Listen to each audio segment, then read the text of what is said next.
Dnes jsem k sobě na návštěvu pozvala Dominiku s maminkou Monikou. Pečení a vaření je pro ně stejně kreativní činnost, jako jejich oblíbené tvoření z fimohmoty.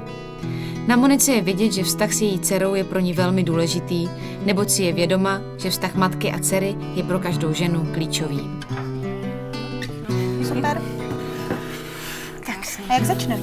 Připravila jsem si pro vás 2 recepty. První je čokoládový cupcakey a druhý ovocný cheesecake. Já se zeptám, cupcake, to je takový zvláštní slovo, dá se to nějaký český ještě říct? Můžeme říkat dortíky, jsou to vlastně malý jednoporcový dortíky. To je český. Tak budeme říkat dortíky. Vy jste výtvarnice, že jo? Tak já jsem se chtěla říct, tvoříte spolu, jako, nebo to máte nějak rozdělené? Ne, hodně spolu, to je skoro pořád. Ale máme názorový občas střety teda. No. Ona je pořád v opozici, je to prostě ten věk, takže je to tak normální. My se prostě milujeme, ale pořád vám tady bude říkat, jako, že to není tak dobré. Tak jo, pustíme se do práce. Já vás poprosím, ve vodní lázně rozpustit čokoládu. Jo. Tak budeš míchat, Domčo? Tady máš nějaký míchátka. Krása. Teď smícháme suchý ingredience, takže hladká mouka. Tady ti můžu? Jo, ti můžeš. Nebo tu kovovou špechtličkou. Hladká mouka, přidáme kakao. Všechno? Všechno. To bude hodně černý. No, hodně čokoládový. Kypřící prášek, ten nedáme všechen. Tak jako půlku? Ani ne. Tak čtvrtku, aby to neštipalo, že? Jo, stačí? Takhle? Přesně tak. Ještě něco? Mouku? Cukr? Teda mouku jsme dali, že jo? Cukr kolik? To je hodně docela. To je 200 gramů zhruba. A fakt to tam je celý? Všechno celý. To bude sladký. Tak a? To jenom promícháme. Tak. Takže máme smíchaný suchý, docela dobře. Já už myslím, že... Aha, jo, to už je, takže jsem se bála, že se popálí. Tak výborně. Iveta má asbestový ruce. Tak, takže máslo povolený. Máme ho změklý, teda nemáme ho změklý úplně moc. Ale kolik? Celý? Celý. A je super teda, že opravdu máslo. Když jsem začínala vařit, tak jsem často, jsem to znala z domova, že se používá hera. Pak mi někdo řekl, ale to je úplně o ničem, jo. A od té doby jedině máslo. A dokonce teď už jsem došla k to, že budu dělat domácí máslo, ze šlehačky. Takže máme tam to máslo. Ano. Přidáme cukr. To je taky moučka. Ano, moučka. Budeme to šlát a potom přidáme 4 vejce. Tak šleháme. Takže 4? 4. Věřím, že jsou čerství, tak ani nečuchám. Nemáme tam pořádku? Nemáme. Ne. Super. Tak co ta čokoláda? Nestuhla? Ještě Nestuhla. Přidáme ji teďka téhle směsi. Můžu to tam nalít? Nalijem. Tak, promícháme. Dáme to pak znovu do mixéru, nebo to už jenom ruční? Ne, už to jenom ruční. Ale kvůli čemu to je? Jakože proč Oni vždycky ty suché ingredience by se neměly moc přidávat jakoby tím mixérem. Aha, tak všechno děláme špatně, Domčo. Tady u toho to třeba úplně nevadí, ale samozřejmě u těch věcí, které jsou našlehané, jako u piškotu a podobně, jasně. tak tam by se to umlátilo. Umlátila a poničila. Sype, já budu míchat. Dobře, tak jo. Já jsem odpočata.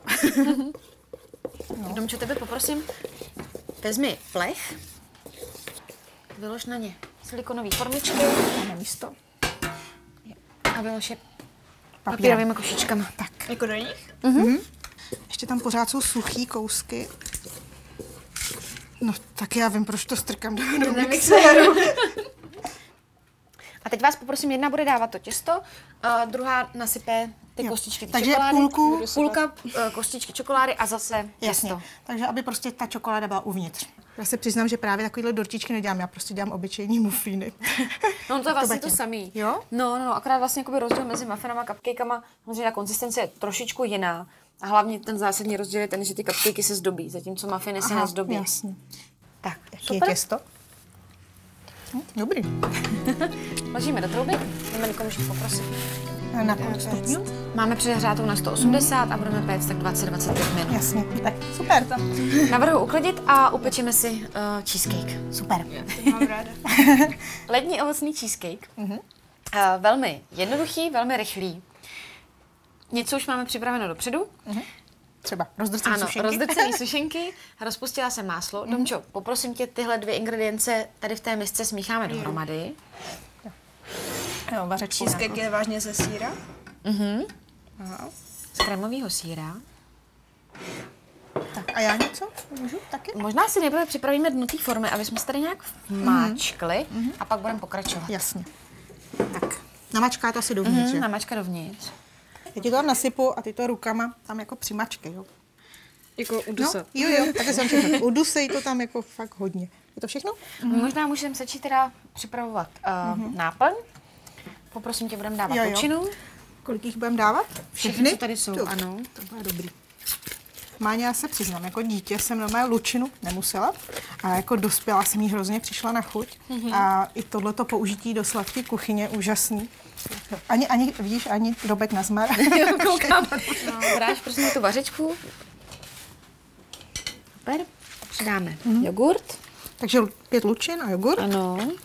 Přidáme cukr. Tady máme Budeme ještě... ten základ pít? Ne, tady to je úplně letní, ano, nepečený. Nepečený. Přidáme želatinu. Super. Želatinu. Ta želatina se nevařila, že jo? Ne, jenom se zahřála, aby se nám rozpustila. Nesmí přejít varem. Super, můžeš to nalít? Jo. Až ke krajům. Až ke krajům. A dáme do lednice tak na 2 hodiny stuhnout a pak už jenom ozdobíme čerstvým ovocem. Tak. Já myslím, že to vypadá úplně úžasně. Teď už nás čeká jenom dekorování, to nechám na vás, protože to je, myslím, víc vaše profese.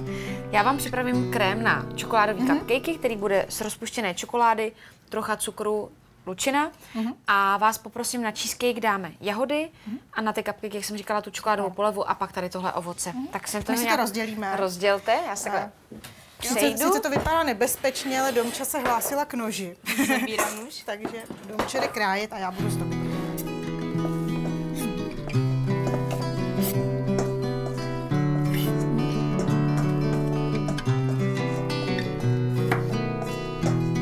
Já už mám připravenou polevu. Takže cukr. Myslím, že to společné vaření je takový i hezký jako ženský. Já si vždycky představuji, že by klidně jako s kamarádkama místo nějakého tlachání je prýma se něco uvařit společně. Každá dělá něco. My jsme to už párkrát zkusili, je to fakt fajn. Dobře, možná můžeš klidně dávat ten krém. Vždycky trošku jako dáme jenom takový kopeček toho krému.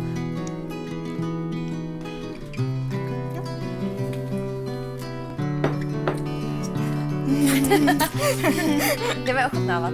Co jsme si uvařili? To si sníme. Výborný. Výborný. To je, a ty jahody. Prostě čerstvý ovoce je čerstvý ovoce. Je to tak? Já se pustím, že je to čokoládovýho. Já musím říct, že teda pro mě bylo hrozně příjemný nechat se někým, jakoby, aby mě někdo poučoval. Já to tím nechci, že jsi poučovala, ale že jsi učila. Protože já často učím já a jsem v té pozici, kdy rozdávám ty rady. A je hrozně příjemný, když je milá učitelka, ty rady zase dostává. Takže moc děkujeme. Taky moc děkuju. Fajn.